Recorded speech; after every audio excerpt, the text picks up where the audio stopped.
আসছেন না ভাই, সময় তো শেষ। দেখবেন আমার বেলা ঘন্টা বেঁচে যাবে, আপনারা বেঁচে যাবে, আমরা কতক্ষণ পরে থাকবো না। বসেন।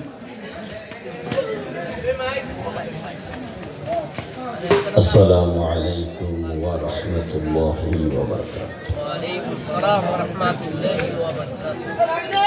সম্মানিত হাজির, এক এক ফুলে এক এক গন্ধ, কি বলেন?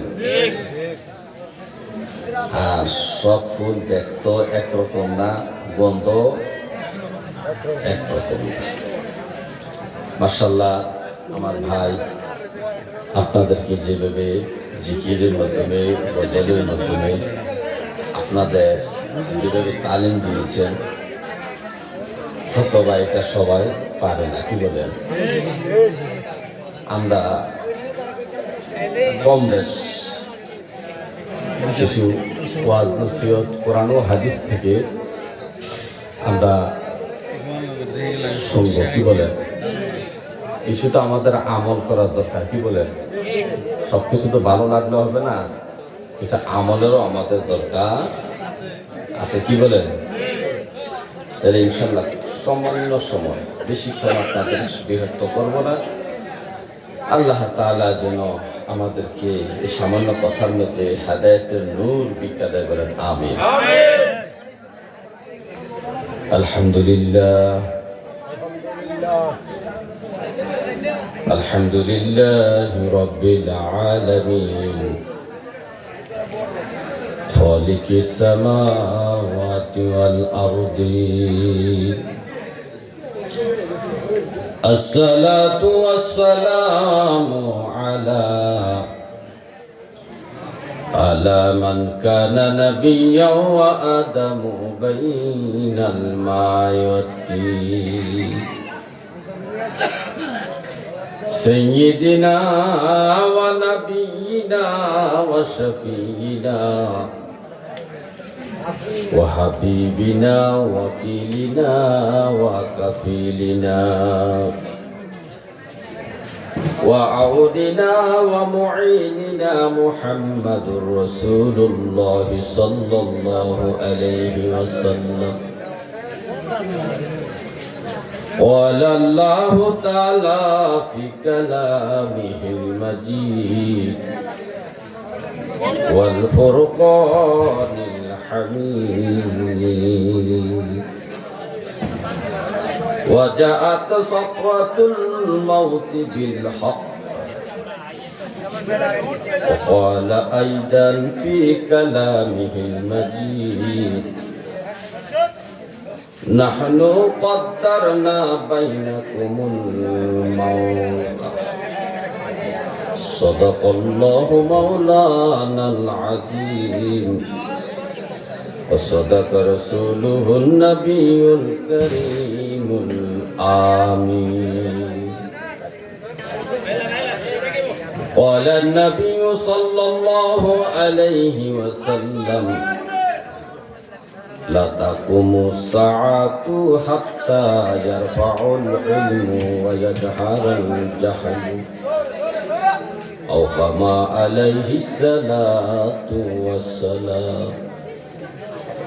إن الله وملائكته يصلون على النبي يا أيها الذين آمنوا صلوا عليه وسلموا تسليما. صلاة يا رسول الله، سلام يا عليكم، صلاة يا رسول الله، سلام يا আমল নাই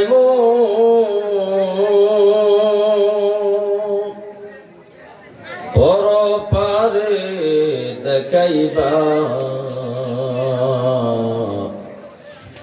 আপনার নামের তসবিহ ভরসায় আমার সালাতুন ইয়া রাসূলুল্লাহ,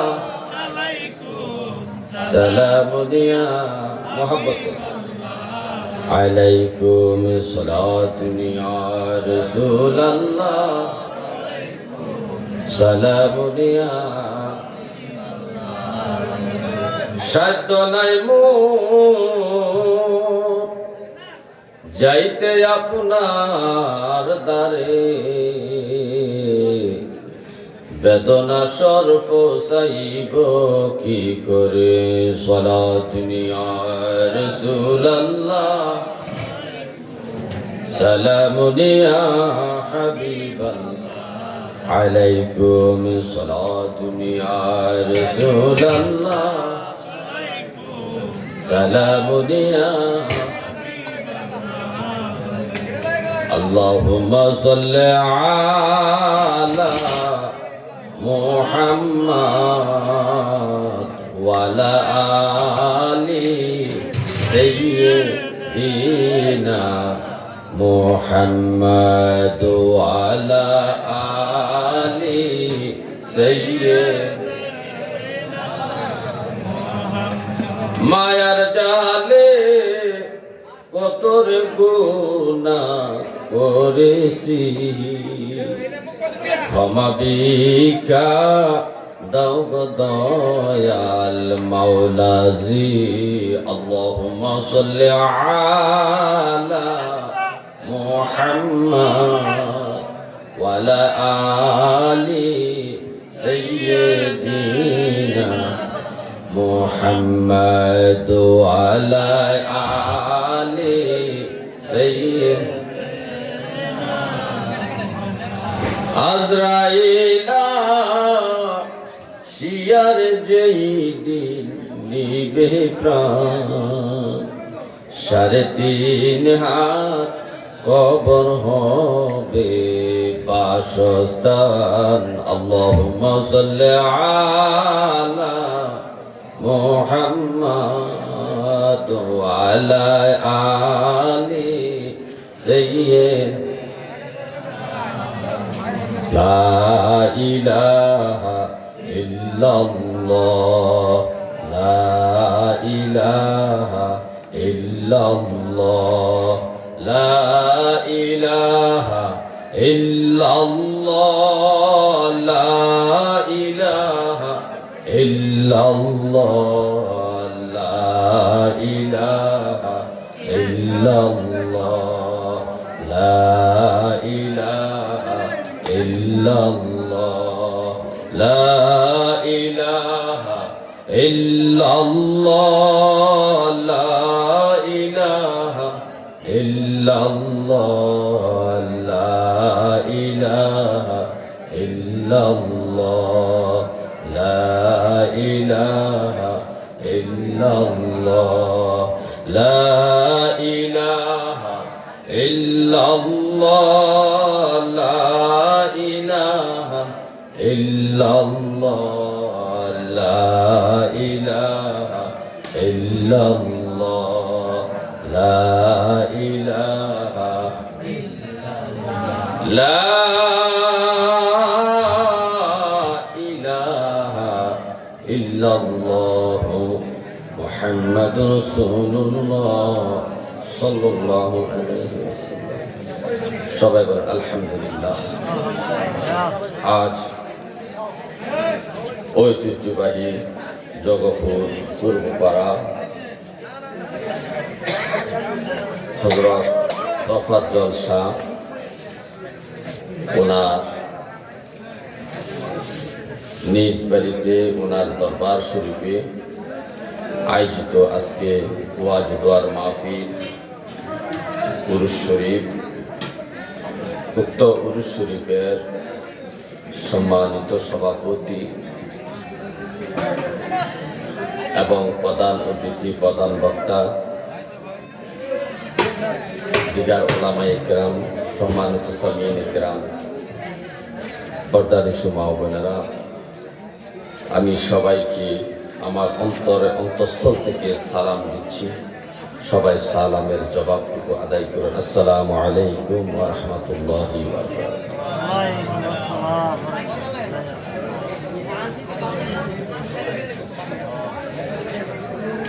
আমরা দুনিয়াতে একসময় ছিলাম না আমরা আমরা দুনিয়াতে কেউ এক সময় ছিলাম না। আল্লাহ আমাদেরকে দুনিয়ায় পাঠাইছেন, আবার আল্লাহ আমাদেরকে দুনিয়া থেকে নিয়ে যাবেন। এই দুইটা দুনিয়া আছে, একটা ইহকাল, একটা পরকাল। ইহকালের জিন্দিগিটা মানুষের 50, 60, 70, 80, 90, 110 অথবা একদিন অথবা 1 সেকেন্ডও জন্ম করে বাঁচে না, মায়ের পেটে মৃত্যুবরণ। কারো সময়টা এই পর্যন্ত তো হয়, ঠিক না? কিন্তু পরকালের জীবনটা অনন্তকালের জীবন।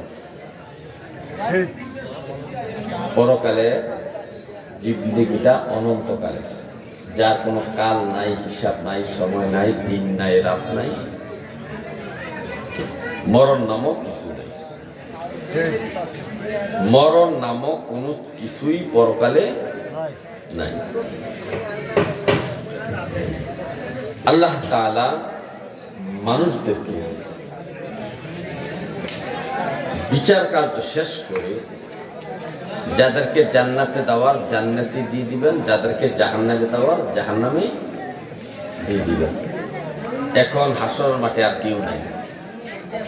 যারা ছিলেন কেউ জান্নাতে চলে গেছেন, কেউ জাহান্নামে চলে গেছেন। এমন অবস্থায় জান্নাত এবং জাহান্নামের মাঝামাঝি অবস্থানে, মাঝামাঝি একটা ওয়ালের অবস্থানে, এদিকে জান্নাত ওইদিকে জাহান্নাম, এমন একটা অবস্থানের মধ্যে মৃত্যু নামক যে জিনিসটা আমাদের, মরণ নামক যে জিনিসটা, মৌত নামক যে জিনিসটা, এই জিনিসটাকে আল্লাহ তাআলা একটা পশুর আকৃতি দিয়ে আল্লাহ তাআলা নিজ কুদরতে হাতে এটাকে জব করে দিয়ে দিবেন। বলবেন, এই জান্নাতীরা এদিকে তাকাও, এই জাহান্নামীরা এদিকে তাকাও। এইটার নাম হলো মরণ। এটার নাম কি? মরণ। আজ মরণ নামক জিনিসটাকে আমি জব করে দিলাম, শেষ করে দিলাম, আর কেউ মরবা না। জান্নাতও মরণ নাই, জাহান্নামও মরণ নাই। দুনিয়াতে শাস্তি দিলে শাস্তি দিতে দিতে দিতে দিতে একটা মানুষ মৃত্যুবরণ করে, কি বলেন? একটা মানুষ কিন্তু সকাল থেকে সন্ধ্যা মতো পিটায়, মানুষের বাঁচবো। কিন্তু জাহান্নামে আপনি সকাল থেকে সন্ধ্যা মতো পিটাইলেও আপনার মরণ হবে না, কারণ মরণ তো শেষ। মরণ নামক জিনিসটাকে আল্লাহ তাআলা কি করছেন? জব করে দিয়েছেন, ধ্বংস করে দিয়েছেন, তাকে শেষ করে দিয়েছেন। আর যারা জান্নাতে যাবেন অনন্তকাল পর্যন্ত জান্নাতে জীবিত হয়ে থাকবে। তাইলে এই 60-70 বছর, 50 বছর, 10-20 বছর, 25-30 বছরের জিন্দিগির জন্য আমরা কত কষ্ট নিয়ে করলাম, কত সুন্দর বাড়ি বানাইলাম, দুনিয়াতে সুখে শান্তিতে থাকার জন্য কত কিছু নাই করলাম। কিন্তু পরকালের যে অনন্তকালের জিন্দিগি, তার জন্য আমরা কি করলাম? কি বলেন? দুনিয়াতে থাকতে হলে, দুনিয়াতে সুখে থাকার জন্য আপনি টাকা পয়সা, লক্ষ লক্ষ টাকা পয়সা পরিশ্রম করে অর্জন করেছেন, কামাই করেছেন।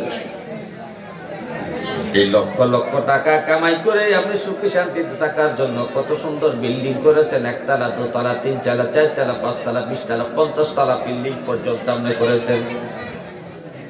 আপনার ঘরের মধ্যে এয়ার কন্ডিশন, আপনার ঘরের দরজা অতি দামি কাঠের দ্বারা তৈরি করা হয়েছে, অথবা অত্যাধুনিক প্রযুক্তির মাধ্যমে দরজা তৈরি করা হয়েছে, যা রিমোটে খুলবে, রিমোটে বন্ধ হবে।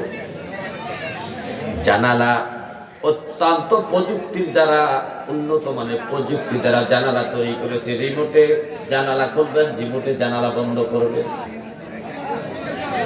কারণ আপনি জানালা বন্ধ করতে হলে হাতের দ্বারা বন্ধ করতে হবে, খুলতে হবে, এটা কষ্ট হবে, কিন্তু একটু কষ্টবিহীন ভাবে জানালাটা কিভাবে বন্ধ করা যায়, দরজাটা কিভাবে খোলা যায়, দরজাটা কিভাবে বন্ধ করা যায়, সেই প্রযুক্তিও বর্তমানে বাংলাদেশে চলে এসেছে। মানুষ কষ্ট করতে চায় না, দুনিয়াতে একটু সুখে শান্তিতে থাকতে চায়। কিন্তু ভাইও, আপনি যে অনন্তকাল পরকালে থাকবেন, অনন্তকাল জিন্দিগির জন্য আপনি কি পুঁজি সংগ্রহ করেছেন, কি কামাই করেছেন? আল্লাহ তাআলা বলতেন ওয়ালতানজুর নাফসুম মা কদ্দামাত লিগাদিন, হে আমার বান্দারা একটু খেয়াল করে দেখো না, একটু চিন্তা করো না। এই যে তুমি মরবা, মরণের পরে যে তুমি আরেকটা জীবন লাভ করবে, ওই জীবনের জন্য, এই কবরের জন্য, হাসরের মাঠের জন্য, মিজানের জন্য, হাউজে কাসেরের জন্য, ফুলসেরাতের জন্য, জান্নাতে যাওয়ার জন্য তুমি কি পুঁজি সংগ্রহ করেছো, কতটুকু ন্যায় অর্জন করেছো, কতটুকু তুমি ভালো কাজ করেছো, একটু হিসাব করে তুমি দেখো না। হে আমার ভাইও, পরকালের জিন্দিগি সুখে করার জন্য দুনিয়াতে আল্লাহ তাআলা আমাদেরকে নেক আমল করার জন্য আদেশ করেছেন। আম্বিয়া কেরাম, সাহাবায়ে কেরাম, আউলিয়া কেরামকে দুনিয়াতে প্রেরণ করেছেন আমাদেরকে দ্বীন শিক্ষা দেওয়ার জন্য, আমল শিক্ষা দেওয়ার জন্য, ঈমান শিক্ষা দেওয়ার জন্য, সঠিক আকীদা শিক্ষা দেওয়ার জন্য। কিন্তু আমরা এগুলা বেমালুম ভুলে গিয়েছি। আমরা যে মরব, এই মরার কথাটাই আমাদের স্মরণ নাই। মানুষ মনে করে মরব তো একদিন, কিন্তু আপনি জানেন না মরণের কত কষ্ট আছে। মরণের অনেক কষ্ট আছে, মরণের এক সাকরাত আছে। আল্লাহ তাআলা বারবার কোরআনে বলেছেন ওয়াজাআত সাকরাতুল মাউত, ওয়াজাআত সাকরাতুল মাউত বিল হক। হে আমার বান্দারা, মৃত্যুর যন্ত্রণা, অবশ্যই মৃত্যুর যন্ত্রণা আছে। তুমি যে মরবা, মরণের একটা যন্ত্রণা আছে। এই যন্ত্রণাটা কেমন? মানুষের মরণের যন্ত্রণাটা কেমন? নামাজি ব্যক্তির মৃত্যুর যন্ত্রণা আছে, বেনামাজি ব্যক্তির মৃত্যুর যন্ত্রণা আছে, তবে উভয় যন্ত্রণার মধ্যে তফাৎ আছে। এই মৃত্যুর যন্ত্রণা সম্পর্কে একটা রাওয়ায়াত আছে। হযরত ইদ্রিস আলাইহিস সালামকে প্রশ্ন করা হয়েছিল, আপনি যে মৃত্যুবরণ করলেন, আপনার মরণের যন্ত্রণাটা কেমন হয়েছে একটু বলেন। শখের মৃত্যুবরণ করেছেন। আজরাইলকে বলছে, আজরাইল ভাই, আপনার সাথে আমি বন্ধুত্ব করতে রাজি আছি, তবে আমাকে মাইরা দেখাইতে হবে। আপনি যে মানুষকে মারেন, কেমনে মারেন, এটা আমাকে মাইরা আপনি দেখান। এরকম তিনটা শর্ত দিয়েছেন, তিনটা শর্ত আপনি পূরণ করলে আপনার সাথে আমি বন্ধুত্ব করব। কে বলে? ইদ্রিস আলাইহিস সালাম, আল্লাহর নবী। ইদ্রিস নবী আল্লাহর একজন পয়গম্বর। তো আজরাইল ইদ্রিস আলাইহিস সালামকে মারছেন, মাইরা আবার জিন্দা করছেন। জিন্দা করার পরে আজরাইল প্রশ্ন করলেন, ভাই ইদ্রিস, আপনি যে শখের মরণ মরলেন, ইচ্ছা করে মরলেন, আপনি শখ করে মৃত্যুবরণ করলেন, আপনার মরণ যন্ত্রণাটা কেমন হয়েছে একটু বলেন। ইদ্রিস আলাইহিস সালাম বলতেছে, হে আজরাইল, একটা জীবন্ত ছাগল, বকরি, একটা জীবন্ত বকরি অথবা ছাগল, যে যেটাই বলেন, তাকে পায়ের কাছ থেকে, দুইটা পায়ের কাছ থেকে চামড়াটা কেটে টেনে টেনে নিচের দিকে ছিলতে ছিলতে, চামড়াটা, জীবন্ত ছাগলের চামড়াটা নিচের দিকে টেনে টেনে ছিলতে ছিলতে যেমন ভাবে কষ্ট অনুভব করে জীবন্ত ছাগলটা, তার মাথার কাছ পর্যন্ত গায়ের চামড়াটা টাইনা ছিলদা আনলে জীবন্ত ছাগলটা যেভাবে কান্নাকাটি করবে, যেভাবে যন্ত্রণা উপভোগ করবে, তার 1000 গুণে বেশি কষ্ট হয়েছে আমার শখের মরণে।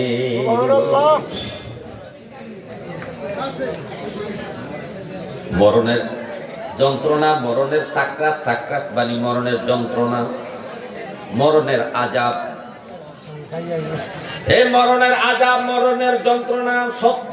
আল্লাহ নিজে বলেন, ওয়াজাআত সাকরাতুল মাউতি বিল হক। হে আমার বান্দারা, মরণের যন্ত্রণা সত্য। তবে এই মরণের যন্ত্রণাটা কঠিন হবে গুনাহগার বান্দাদের জন্য, কাফের মুশরিকের জন্য, যারা মুমিন নয়, যারা বেদিন, বদ্দিন, ইহুদি, খ্রিস্টান না, তারা হিন্দু, বৌদ্ধ, এই সমস্ত ব্যক্তিরা যারা আল্লাহকে বিশ্বাস করে নাই, নবীকে বিশ্বাস করে নাই, ইসলাম ধর্ম গ্রহণ করে নাই, অথবা ইসলাম ধর্ম গ্রহণ করার পরে আমলে আখলাকে ইসলামের মতো জীবন যাপন করে নাই, নবীর তরিকা মতো চলে নাই, নামাজ পড়ে নাই, উপযুক্ত হইয়া হজ করে নাই, উপযুক্ত হওয়ার পরে যাকাত দেয় নাই, এই সমস্ত গুনাহগার বান্দাদের মরণের যন্ত্রণা অনেক কঠিন হবে। কিন্তু 5 ওয়াক্ত নামাজি ব্যক্তি, নবীর আশিক রাসূলের মরণ অতি সহজ হবে। কেমন হবে? কেমন মরণ হবে? কিতাবে বর্ণনা করা হয়েছে একজন ইমানদার আমলি ব্যক্তির, নামাজি ব্যক্তির মরণের যন্ত্রণাটা কেমন হবে শোনো। কয়েকটা আটার খামিরের মধ্যে রুটি বানানোর যে আটার খামির বানানো হয়, এই খামিরের মধ্যে একটা চুল যদি লুকাইয়া থাকে আর বাহির থেকে যদি চুলটা দেখা যায়, চুলের মাথা ধরে টান দিয়া চুলটা বাহির করলে খামিরের ভিতর থেকে চুলটা বাইরে হয়ে আসবে, কিন্তু ছিদ্রটা দেখা যাবে, চোখ দিয়ে দেখা যাবে। অনুবীক্ষণ যন্ত্র লাগবে চুলের যে বাইরে হয়ে আছে যে জায়গা থেকে, এটা ছিদ্রটা দেখার তো অনুবীক্ষণ যন্ত্র লাগবে, কিন্তু খালি চোখে দেখা। তার মানে এটা বুঝাচ্ছে এই আটার খামির থেকে চুলটা টান দিয়ে আনতে খামির কোন উদ্দেশ্য পায় নাই, খামির অনুভব করে নাই, তার ভিতর থেকে চুলটা টেনে বের করা হয়েছে। অথবা অন্য একটা উদাহরণ দেওয়া হয়েছে, একটা জগের মধ্যে 1 জগ পানি, এই 1 জগ পানি একটা গ্লাসে ঢালতে গেলে অতি সহজে পানিটা গ্লাসে পড়ে যায়। গ্লাস জগ অনুভব করতে পারে না, তার মধ্য থেকে গ্লাসে পানি পড়ে গেল। তার সব অনেক সহজ করে ইমানদার মুমিন মুত্তাকি নামাজি ব্যক্তির জান কবজ করা হবে। তার যন্ত্রণাটা এরকম হবে, এরকম হবে।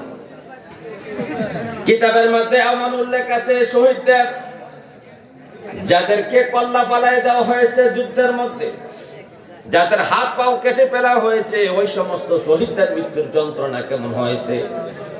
হাদিসের মধ্যে আছে একটা ছোট্ট পিপিলিকা কামড় দিলে যেমন ব্যথা হয়, এসে সহজ ব্যথা নিয়ে শহীদ মৃত্যুবরণ করে। তাদের জন্য সাকরাতটা সহজ হয়ে যায়, কিন্তু সাকরাতের পুরোপুরি কষ্টটা অনুভব করে কারা? যারা কাফের মুশরিক, যারা আল্লাহর কথা মতো নবীর মহাব্বত নিয়ে জীবন যাপন করে না, ফাসিক, কাফের, মুনাফিক, গুনাহগার, এই সমস্ত ব্যক্তিরা এই মরণের যন্ত্রণাটা সহ্য করবে। হে আমার ভাইও, মরণের যন্ত্রণা আছে। আপনি একটা মানুষ যখন মৃত্যুবরণ করেন, কিন্তু আপনি মৃত্যুবরণ করা লোকটার দিকে খেয়াল করেন না, তার চেহারার দিকে আপনি তাকান না, তার চোখটা কিভাবে উল্টায়, চোখ কিভাবে ঘোরায়, জিহ্বাটা কিভাবে কামড়ায়, তার শরীরটা কেমন অবস্থা করে, আপনি কিন্তু ওই দিকে আপনার খেয়াল নাই। আপনার খেয়াল হলে লোকটা মারা যাইতেছে, শুধু চিল্লাইতেছে, ঠিক নেই, কিন্তু লোকটা কত কষ্ট বয়া মৃত্যুবরণ করতেছে, ওই দিকে আপনার খেয়াল নাই। যদি আপনি একটু খেয়াল করতে বুঝতে পারতেন যে মৃত্যুর যন্ত্রণা বড় কঠিন, মৃত্যুর যন্ত্রণা বড় কঠিন। আপনি মনে করেন আপনি কথায় কথা বলেন মরব তো একদিন, কিন্তু মরণ নামক জিনিসটা যে কত বড় কঠিন, এটা আপনি অনুভব করার চেষ্টা করেন না। আপনি কি মনে করেন নামাজি ব্যক্তির মরণ আর বেনামাজির মরণ কষ্ট কি একরকম হবে? যদি দুনিয়াতে একরকমে দেখেন মরণটা, নামাজি ব্যক্তি অ্যাক্সিডেন্ট করে মারা গেল, বেনামাজি ব্যক্তি অ্যাক্সিডেন্ট করে মারা গেল, আপনি বললেন দুজন তো একই রকম মারা গেল, নামাজি বেনামাজি সমান। আরে ভাই, অ্যাক্সিডেন্ট করে মারা গেল, বেনামাজি ব্যক্তির কষ্ট আর নামাজি ব্যক্তির কষ্ট সমান নয়, সমান নয়। আপনি যে নামাজ পড়েন না, দিন ধর্ম মতো চলেন না, শরীয়ত মতো জীবন যাপন করেন না, আপনার মরণ আর যিনি শরীয়ত মতো জীবন যাপন করে 5 ওয়াক্ত নামাজ পড়ে, তার মরণ কষ্ট এক সমান হবে না। আপনাকে মরতে হবে, এটা সত্য, প্রত্যেকটা মানুষের মৃত্যু নির্ধারণ করে দেওয়া হয়েছে। আল্লাহ তাআলা নিজে বলেন নাহনু কদ্দারনা বাইনাকুমুল মাউত, হে আমার বান্দারা, আমি প্রত্যেকটা মানুষের প্রত্যেকটা সৃষ্টির মৃত্যু নির্ধারণ করে দিচ্ছি। কে কখন মরবে, কোথায় মরবে, কিভাবে মরবে, সব এটা আমার লেখা হয়ে গেছে। সুবহানাল্লাহ। আপনি আশা করেন আপনি বাড়িতে মরবেন, সন্তানের সামনে মরবেন, হাসপাতালে মরবেন, এমন আশা আপনার কবুল নাও হতে পারে। আল্লাহ যেভাবে মৃত্যু লেখে সেভাবে আপনার মৃত্যু হবে। কিছুদিন আগে একটা ঘটনা শুনলাম, আরব দেশে 7 তলা বিল্ডিং এর উপরে এক বাঙালি কাজ করতেছে। 7 তলা বিল্ডিং এর উপর থেকে বাঙালিটা পড়ে গেল, রাস্তার মধ্যে পড়ে গেল। পড়ে যাওয়ার পরে সে মাটিতে পড়ে আবার দৌড় দিয়ে চলে গেল। লোকটা মারা গেল না, তার কোনো কিছু হলো না। সুবহানাল্লাহ। কিছু দূর যাওয়ার পরে সে আল্লাহর কাছে শুকরিয়া আদায় করলো, আল্লাহ আমাকে বাঁচাই দিয়েছে। কিছুক্ষণ পরে মানুষ যখন চতুর্দিকে তাকে ব্যারিকেড দিয়ে ধরলো, মানুষ তো মনেই করে যে লোকটা মারা গিয়েছে, কিন্তু লোকটা মারা জলজান্ত দাঁড়ায় আছে, সুস্থ সবল শরীর নিয়ে। তখন তার মনের মধ্যে অহংকার আসলো, আমি যত 7 তলা বিল্ডিং থেকে পরে মরি নাই, তাহলে আমার হায়াত আরো কিছুদিন আছে। আলহামদুলিল্লাহ। এরকম সে আনন্দ করতে করতে বন্ধুদেরকে ঠান্ডা 7 আপ খাওয়ানোর জন্য দোকানের দিকে যাইতেছিল। রাস্তা পার হইয়া দোকানে যাইতে হবে, রাস্তার এক পাশ থেকে আরেক পারে যাইতে হবে।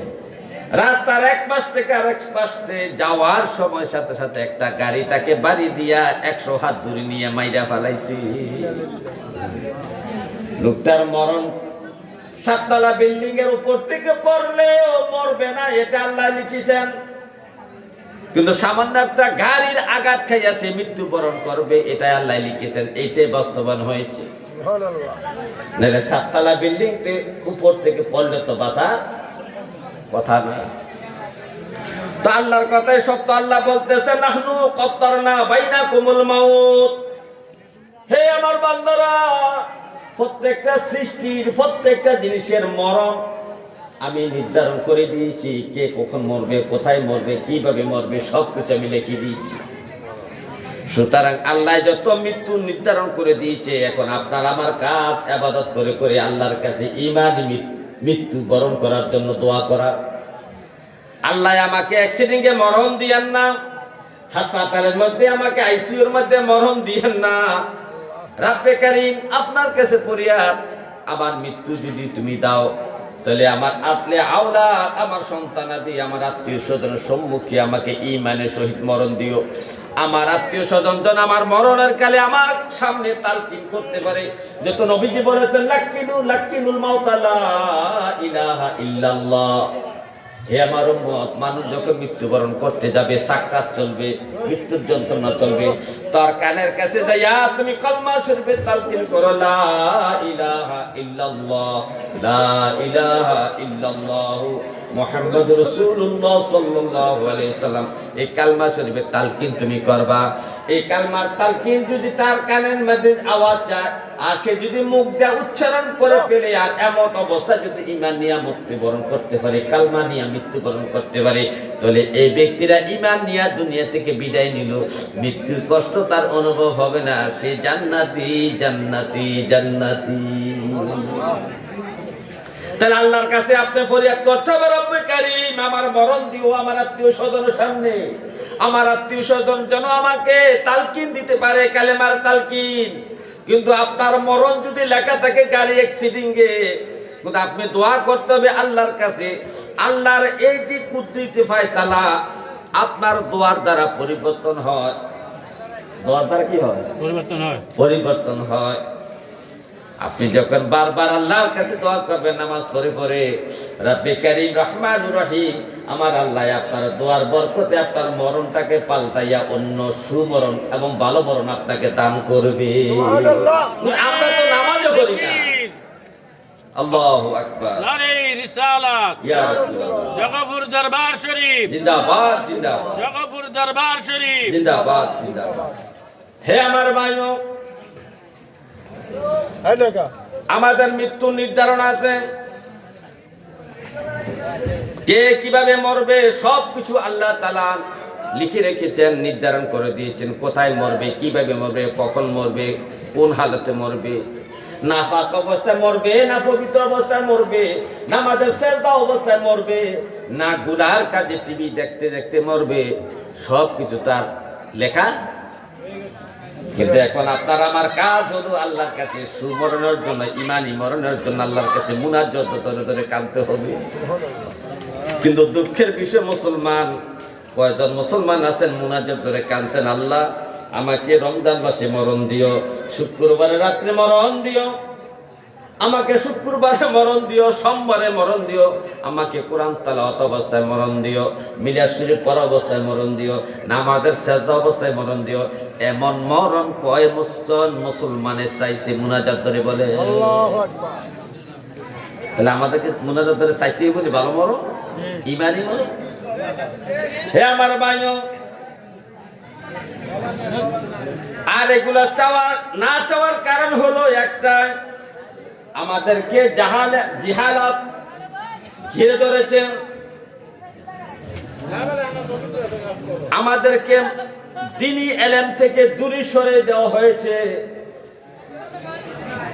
আর আমাদেরকে দুনিয়াবি ইলম দিয়ে পরিপূর্ণ করে দেওয়া হয়েছে, যার কারণে আমাদের মনের মধ্যে এমন চিন্তা জাগ্রত হয় না যে আমরা একদিন মরবো, কিভাবে মরবো, কখন মরবো, কোথায় মরবো, কিভাবে মরবো, এই চিন্তাটাই আমাদের মাথায় আসে না।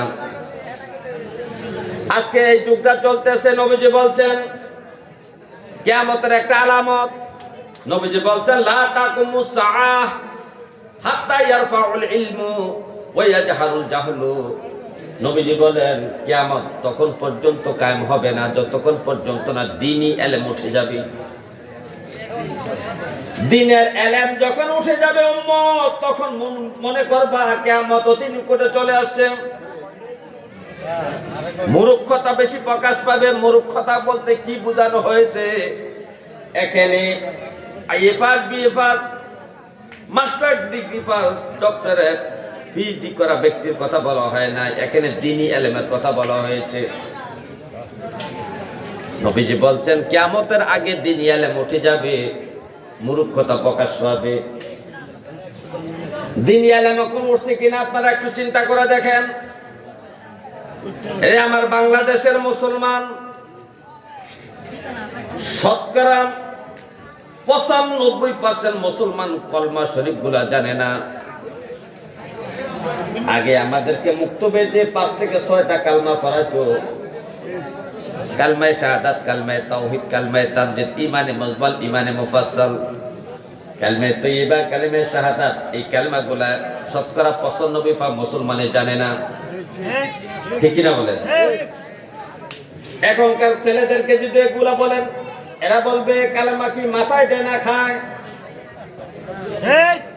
তাহলে দ্বীনি ইলম উঠে গেছে কিনা বলেন? এই দেশের মানুষ যারা নামাজ পড়ে, যত পার্সেন্ট 100% মুসলমানের মধ্যে প্রায় 10 থেকে 15% মুসলমান নামাজ পড়ে, প্রায় 85% মুসলমান নামাজ থেকে দূরে থাকে, নামাজ পড়ে না, 5 ওয়াক্ত নামাজ পড়ে না। হে আমার ভাইও, যারা নামাজ পড়ে তাদেরকে যদি আপনি কষ্ট করেন, ভাই নামাজ পড়েন, নামাজের মধ্যে ফরজ কয়টা আছে বলেন? 2 রাকাত নামাজ পড়লে 13টা ফরজ আদায় করতে হয়। কয় রাকাত? 2 রাকাত নামাজ পড়লে 13টা ফরজের আমল হয়। 14টা ওয়াজিবের মধ্যে প্রায় 13টা ওয়াজিবের আমল হয়। 12টা সুন্নতে মুআক্কাদার আমল হয়। 2 রাকাত নামাজ আদায় করলে এই মুসলমান 2 রাকাত নামাজের মধ্যে কোন কাটা ফরজ, কোন কাটা ওয়াজিব, কোন কাটা সুন্নত সেই মুসলমান জানে না। তাহলে বলেন দ্বীনি ইলম আছে না গেছে? অথচ নামাজ পড়ে। এই মুসলমানকে যে ভাই আপনি যে নামাজ পড়েন বলেন তা আত্তাহিয়াতু, একটু বলেন তো শুনি। সে যা বলবে, আপনি যদি আলেমের কাছে সাধারণ মুসলমান আত্তাহিয়াতু বলে, আত্তাহিয়াতু যদি সাধারণ মুসলমান যদি আলেম ওলামার কাছে আত্তাহিয়াতু করতে যায়, আত্তাহিয়াতের মধ্যে ম্যাক্সিমাম 30 থেকে 40টা ভুল হবে উচ্চারণে। আবার অনেক মুসলমান আত্তাহিত পড়তে জানে না, কিন্তু নামাজ পড়ে। অথচ আত্তাহিত পড়া ওয়াজিব। নামাজের মধ্যে ওয়াজিব ছুটে গেলে সৌসজদা দিতে হয়। কারণ আপনি আত্তাহিত পারেন না, কিভাবে সৌসজদা দিবেন? তো বারবার সৌসজদা দিতে দিতে আপনার নামাজ শেষ, আর নামাজ পড়া লাগবে না। তো মুসলমান জানে না আত্তাহিত পড়া যে ওয়াজিব। দুরূদ শরীফ পড়া সুন্নতে মুআক্কাদা। দুরূদ শরীফ দুরূদ ইব্রাহিম পড়তে জানে না। দোয়া মাসুরা পড়া সুন্নাত। দোয়া মাসুরা পড়তে জানে না। তাসবিহ, রুকুর তাসবিহ শুদ্ধ করে পড়তে পারে না। সাজদার তাসবিহ শুদ্ধ করে পড়তে পারে না। মুসলমানের নামাজের মধ্যে মাসলা মাসাইল সম্পর্কে মুসলমান একেবারেই জানে না। অথচ মুসলমান হিসেবে এটা জানা দরকার। এটা সবার জন্য, ছোট থেকে, অর্থাৎ বাংলা ইংরেজি শিক্ষিত হোক, আরবি শিক্ষিত হোক, মাদ্রাসার ছাত্র হোক, স্কুল কলেজের ছাত্র, সবাই এই জিনিসটা জানা দরকার। এই দ্বীনি ইলম অর্জন করাই ফরজ। নবী বলেছেন তলাবুল ইলমি ফরিদাতুন আলা কুল্লি মুসলিম। প্রত্যেকটা মুসলমান নরনারীর জন্য ওইটুকু পরিমাণ ইলম অর্জন করা ফরজ। যতটুকু ইলম অর্জন করলে শুদ্ধ করে নামাজ পড়তে পারবেন, শুদ্ধ করে রোজা রাখতে পারবেন, শুদ্ধ করে ওযু করতে পারবেন, শুদ্ধ করে আপনি আমল আখলাক, আপনার যতটুকু আমল আখলাক দরকার, এই আমল আখলাকের জন্য যতটুকু জ্ঞান অর্জন করা দরকার, অতটুকু জ্ঞান অর্জন করা আপনার জন্য ফরজ। অথচ মুসলমান এগুলার কোনো খবর নাই। হে আমার ভাই, আজকে জানাজার নামাজ পড়তে গেলাম। জানাজার নামাজের বিষয়ে আমি বললাম, সম্মানিত হাজিরিন, এই জানাজার নামাজের মধ্যে 2টা ফরজ আছে। জানাজার নামাজ ফরজ তো ফরজ, ফরজে কিফায়া। কিন্তু এই ফরজে কিফায়ার নামাজটা পড়ার মধ্যে আরো 2টা ফরজ আছে। 1 নাম্বার ফরজ হলো দাঁড়াইয়া নামাজ পড়া।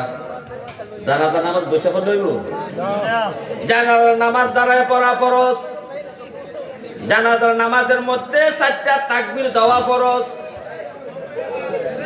অথচ 90% মুসলমান জানাজা পড়ে, জানাজার ফরজ কটা তাও মুসলমান জানে না। তারপর আমি বললাম ভাই, 4টা তাকবীরে 4টা দোয়া পড়া সুন্নাত, সুন্নতে মুআক্কাদা। আপনি জানাজার নিয়ত জানেন না, আপনি সানা জানেন না, দুরূদ শরীফ পড়তে জানেন না, মাগফিরাতের দোয়া জানেন না, আপনি কিসের জানাজা পড়লেন? এক ব্যক্তি দাঁড়ায় বলতেছে, হুজুর একটা দায়িত্ব বিহাদাল ইমাম, আমরা ইমামের পিছে একটা করেছি, সব শেষ হইয়া গেছে। তা আমি বললাম যে ভাই, ইমাম সাহেবের পিছনে আপনি যদি আপনি নিয়ত না করেন, সানা না পড়েন, দুরূদ শরীফ না পড়েন, মাগফিরাতের দোয়া আল্লাহ মাগফিরলি হাইয়িনা ওয়া মাইয়িতিনা যদি না পড়েন, ইমাম সাহেবের পড়ায় আপনার পড়া হবে কে বলছে? নামাজের মধ্যে আপনি একমাত্র ইমামটা সূরা পড়বে, আপনি সূরা শুনবেন। ইমাম সাহেব সূরা পড়বে, আপনি শুনবেন, আপনার পড়া হয়ে যাবে। আর যেখানে ইমাম সাহেব মনে মনে সূরা ফাতিহা পড়বে, আপনি চুপ থাকবেন, ইমাম সাহেবের ফাতিহা পড়া আপনার পড়া হয়ে যাবে। এছাড়া ইমাম সাহেব যেমন সাজদার তাসবিহ পড়ে, আপনাকে সাজদার তাসবিহ পড়তে হবে। ইমাম সাহেবের রুকুর তাসবিহ পড়বে, আপনাকে পড়তে হবে। ইমাম সাহেব আত্তাহিয়াত পড়বে, আপনাকে আত্তাহিয়াত পড়তে হবে। ইমাম সাহেব দোয়া মাসুরা পড়বে, আপনাকে পড়তে হবে। ইমাম সাহেব দুরূদ শরীফ পড়বে, আপনাকে দুরূদ শরীফ পড়তে হবে।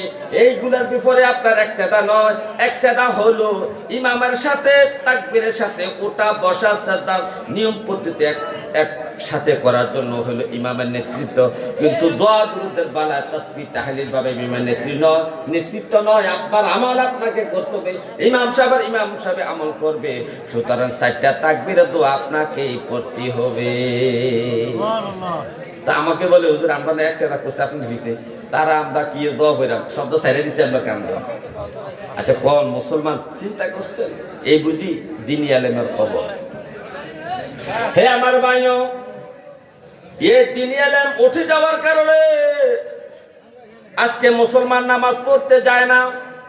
কারণ নামাজের মধ্যে যদি আপনি আত্তাহিয়াত পড়তে না পারেন, দুরূদ শরীফ পড়তে না পারেন, দোয়া মাসুরা পড়তে না পারেন, নামাজ তো মজা লাগবে না, নামাজ ভালো লাগবে না।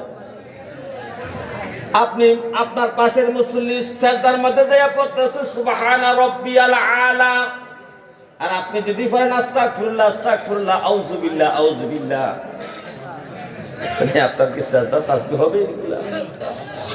তো আপনার মনে মনে চিন্তা হলো আমি যে পড়ি আউযুবিল্লাহ আস্তাগফিরুল্লাহ, আমার পাশের জন্য পড়তেছে সুবহানা রাব্বিয়াল আলা, আমার মনে হয় ওনারটাই সঠিক আমারটা বেঠিক, এই জন্য তার কাছে নামাজ ভালো লাগে না।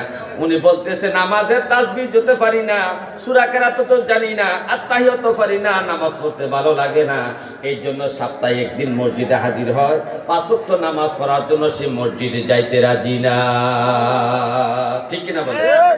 এই জন্য নবীজি বলতে হে আমার উম্মত, যখন দিনী ইলম উঠে যাবে, নামাজ সম্পর্কে মানুষ জানবে না, ওযু সম্পর্কে জানবে না, ওযুর মধ্যে কয়টা ফরজ আছে তাও মুসলমান জানে না, ওযুর মধ্যে কয়টা সুন্নত আছে তাও মুসলমানের জানে না, মুসলমান বাথরুমের মধ্যে ঢুকার দোয়া জানতে না, মুসলমানরা বাথরুম থেকে প্রস্রাবখানা থেকে বাইর হওয়ার পরে কি দোয়া পড়তো তাও মুসলমান জানে না, মসজিদে ঢুকার সময় মুসলমান কি দোয়া পড়বে, নবীজি কোন দোয়া পড়েছেন তাও মুসলমান জানে না, মসজিদ থেকে বাইর হওয়ার পরে নবীজি কি দোয়া পড়েছেন এই দোয়া মুসলমানের জানে না। এই না জানাটাই বোঝা যায় তিনি ইলম উঠে যাচ্ছে। হে আমার ভাইও, নবীজি বলছে কিয়ামত ততক্ষণ পর্যন্ত অনুষ্ঠিত হবে না যতক্ষণ পর্যন্ত না দ্বীনি ইলম দুনিয়া থেকে উঠে যাবে। এখন একটু চিন্তা করে দেখেন, যে মুসলমান কলমা জানে না, যে মুসলমান নামাজের ফরজ কয়টা জানে না, যে মুসলমান নামাজের ওয়াজিব কয়টা জানে না, যে মুসলমান নামাজের মধ্যে সুন্নত কয়টা জানে না, ওযুর মধ্যে ফরজ কয়টা জানে না, বিয়ে বাহর মধ্যে ফরজ কয়টা জানে না, জানাজার নামাজে ফরজ কয়টা জানে না, তারপরে ঈদের ওয়াজিব কয়টা জানে না, ঈদের মধ্যে কি সুন্নত আছে এগুলা জানে না। এই না জানাটাই বোঝা যায় তিনি ইলম উঠে গেছে। কিন্তু আগে কারো যুগের মুসলমানগুলো এই দিন ইলমগুলো অর্জন ছিল বলে তারা যথাযথভাবে ইসলামের আমলগুলো সুন্দর করে আর করতে পারছে। কিন্তু বর্তমানে মুসলমান এগুলা থেকে দূরে সরে যাওয়ার কারণে আমরা অপেক্ষমান আছি কিয়ামত অতি নিকটবর্তী। সাল্লে আলা হাবিবে খোদা, সাল্লে আলা মুহাম্মাদিন, সাল্লে আলা হাবিবে খোদা, সাল্লে আলা মুহাম্মাদ। মানব সে ফুটলো রে ফুল, নজির বিহীন ফুলের আসে দেশে দেশে ঘুরে দিনহীন। সাল্লে আলা হাবিবে খোদা, সাল্লে আলা মুহাম্মাদিন, সাল্লে আলা হাবিবে খোদা, সাল্লে আলা মুহাম্মাদিন। আউলিয়া আম্বিয়ারা যে নামে বিলীন, সে নামে মরিতে ডাকি আমিন আমিন। সাল্লে আলা হাবিবে খোদা, সাল্লে আলা মুহাম্মাদিন, সাল্লে আলা হাবিবে খোদা, সাল্লে আলা মুহাম্মাদিন। হে আমার ভাইও, এই যে মানুষ মৃত্যুবরণ করে সাকরাত চলতেছে, মানুষটা যখন মৃত্যুবরণ করে তখন সাকরাত চলে জান্নাত থেকে। যদি মানুষটা ইমানদার হয়, আমল ও জিন্দেগি ধারণ করেওয়ালা হয়, নবীর প্রকৃতপক্ষে আশিকে রাসূল হয়, এমন ব্যক্তির মৃত্যুর সময় যখন ফেরেশতারা তাকে নেওয়ার জন্য আসে, জান্নাত থেকে সুগন্ধি নিয়ে আসে, জান্নাত থেকে দামি দামি তোয়ালে নিয়ে আসে, জান্নাত থেকে কফিন নিয়ে আসে, কফিন নিয়ে আসিয়া এই ফেরেশতারা মৃত্যু বরণকারী ব্যক্তির চতুর্দিকে সুন্দর করে গোল হয়ে বসে, আর বসিয়া তাকে আহলান সাহলান জানায়। আর আজরাইল হুকুম দেয়, হে পবিত্র আত্মা, আল্লাহর সন্তুষ্ট অর্জনকারী আত্মা, আল্লাহর দিদারে চলে আসো। এই কথা বলতে তার দেহ থেকে আত্মাটা সুন্দর করে বের হয়ে চলে আসে। ওই আটার খামির মধ্যে চুল টান দিলে যেমন আটার খামির উদ্দিশ পায় না, কোথা থেকে চুলটা বাহির করলো, এর চেয়ে আরো অতি সহজে ওই বান্দার দেহ থেকে রুহটা বাইরে হয়ে চলে আসে। রুহটা যখন বাইরে হয়ে চলে আসে, তখন ফেরেশতারা রুহটাকে নিয়ে একজন কে তাকে কোলে নিবে, কে তাকে নিয়ে উপরের দিকে যাবে, সেটা তারা কারাকারি শুরু করে দেয়। এই ফেরেশতা বলে, ভাই এই ফেরেশতা বলে হে আল্লাহর মালাইকা, আল্লাহর ফেরেশতা রূহটা আমার হাতে দাও। ওই ফেরেশতা বলে না আমার হাতে দাও। ওই ফেরেশতা বলে না আমার হাতে দাও। এই রূহ থেকে সুঘ্রাণ আসছে, মেশকম্বরের ঘ্রাণ আসছে, এই রূহটা আমাকে দাও। আমি এটাকে আসমানে নিয়ে যাব, প্রথম আসমানে নিয়ে যাব, দ্বিতীয় আসমানে নিয়ে যাব। এইভাবে যখন তারা কারাকারি শুরু করে, তখন একজন ফেরেশতা তাকে সিদ্ধান্ত দেয়, একজন একজন করে ক্রমান্বয়ে সবাই এই রূহটাকে বহন করে প্রথম আসমান নিয়ে যাও। তখন তারা প্রথম আসমানে নিয়ে যায়। প্রথম আসমানে নিয়ে যাওয়ার পরে তখন আসমানের দরজা খোলার জন্য নক করা হয়। তখন ফেরেশতা প্রশ্ন করে, কে? বলতেছে যে আমরা আমক আল্লাহর বান্দার রূহ নিয়ে আছি, দরজা খুলে দেয় যে। এবং দ্বিতীয় আসমানে প্রথম আসমানের সমস্ত ফেরেশতারা তাকে আহলান সাহলান বলে ধন্যবাদ জানায়। এইভাবে করে দ্বিতীয় আসমান, তৃতীয় আসমান, চতুর্থ আসমান, পঞ্চম আসমান, ষষ্ঠ আসমান, সপ্তম আসমান পর্যন্ত রূহটাকে নিয়ে যাওয়া হয়। কোন আসমানের দরজা খোলা বন্ধ হয় না, তার জন্য সপ্তম আসমানের দরজা পর্যন্ত খুলে দেওয়া হয়। মিছিলে মিছিলে এই রূহটাকে নিয়ে আরশার আল্লাহ পাকের কাছে পৌঁছানো হয়। আল্লাহ তাআলা তখন ফেরেশতাদেরকে বলে, হে আমার ফেরেশতারা, আমার এই নামাজি বান্দার, আমার এই নেককার বান্দার, আমার এই শহীদ বান্দার, আমার নবীর আশিকের বান্দা, আশিকে আমার নবীর আশিক উম্মতের এই রূহটাকে তোমরা তাকে ইল্লিনের মধ্যে নিয়ে যাও। ইল্লিনের মধ্যে যে ডায়েরি আছে, ডায়েরির মধ্যে তার নামটা লিখে করো। আর লিখি করিয়া যে জায়গায় তার কবর আমি নির্ধারণ করে দিয়েছি, সুম্মা আমাতাকুম ওয়া আকবারাকুম, আমি মৃত্যু দিলাম এবং কবরস্থ করলাম।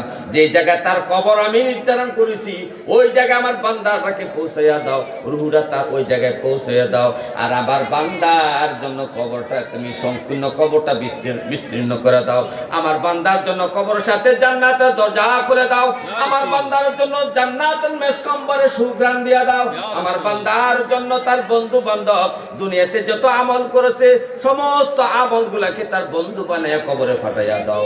আল্লাহর বান্দা যখন তাকে কবরের মধ্যে শোয়াইয়া দেওয়া হয়, রূহটা তার কবরে দেহের মধ্যে দেয়া দেওয়া হয়, তখন সে জেতা হয়ে জিন্দা হয়ে তখন জীবন্ত মানুষের যখন হয়ে যায়, তখন সে অনুভব করে তার মাথার কাছে একজন ফেরেশতা দাঁড়িয়ে আছে, তার পায়ের কাছে একজন ফেরেশতা দাঁড়িয়ে আছে, তার ডান দিকে একজন ফেরেশতা দাঁড়িয়ে আছে, বাম দিকে একজন ফেরেশতা দাঁড়িয়ে আছে।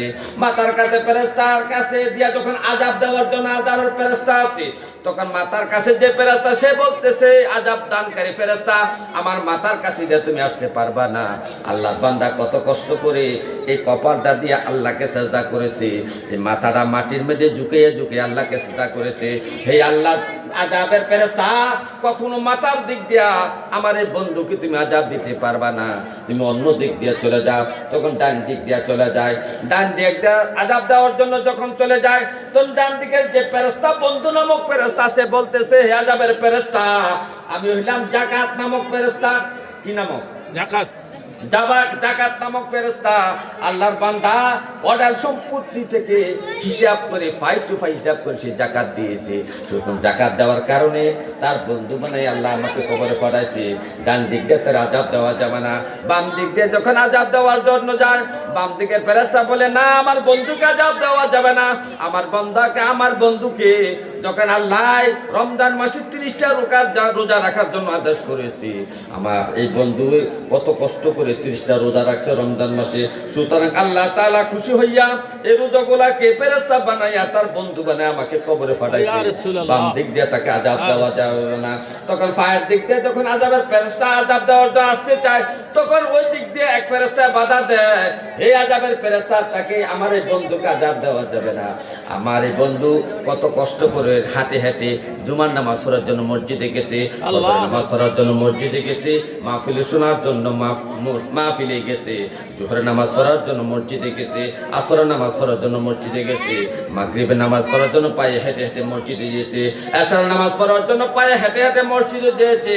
সুতরাং আমার এই বন্ধুকে তুমি পায়ের দিক দিয়ে আযাব দিতে পারবা না, তার নিরাপত্তার জন্য আমাকে বন্ধু বানাইয়া এই জায়গায় দাঁড় করাইয়া দিয়েছে।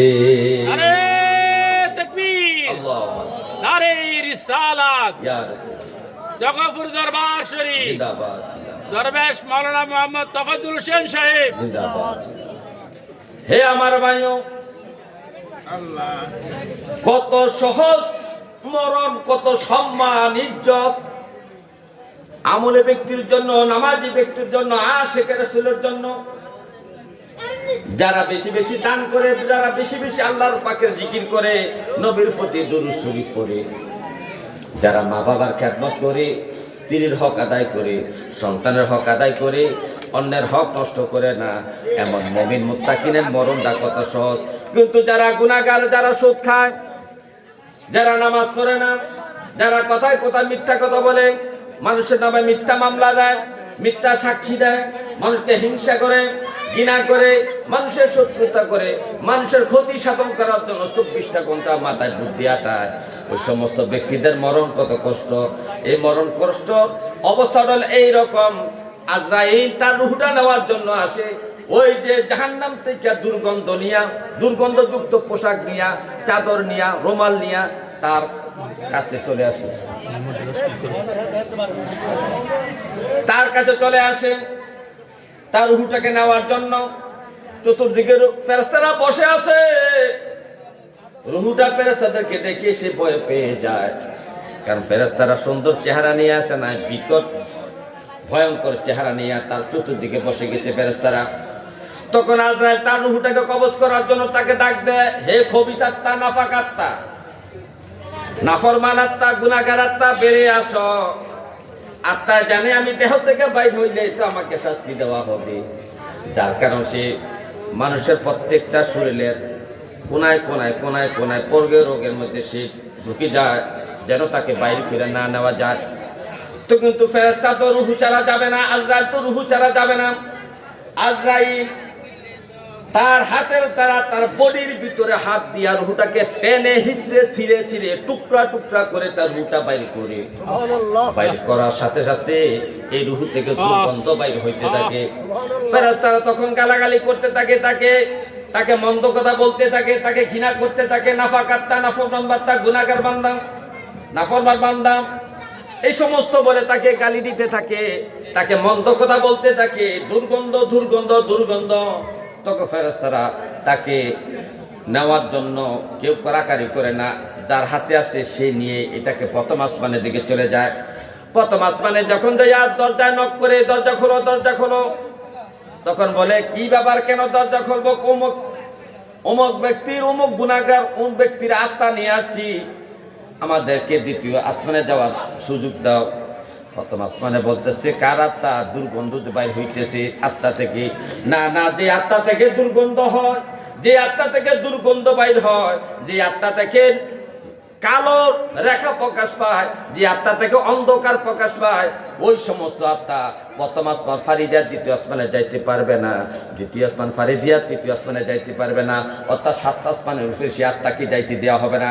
আসমানের প্রথম দরজায় খোলা হবে না, প্রথম দরজা থেকে গুনাহগার ব্যক্তির আত্মা ডাকি আবার এই জমিনের মধ্যে, কবরের মধ্যে প্রেরণ করা হয়। কবরের মধ্যে যখন প্রেরণ করা হয়, যখন তাকে আবার জীবিত করা হয়, তখন আযাবের ফেরেশতা আযাব দেওয়ার জন্য তার গুনাহ, তার যে অন্যায় অপরাধগুলা, গুনাহগুলা, খারাপ আকৃতি ফেরেশতা ধারণ করে তাকে আযাব দেওয়ার জন্য কবরে চলে আসে। তখন ওই ব্যক্তি বলে, কে তুমি? আমি তো তোমাকে কোনোদিন দেখি নাই।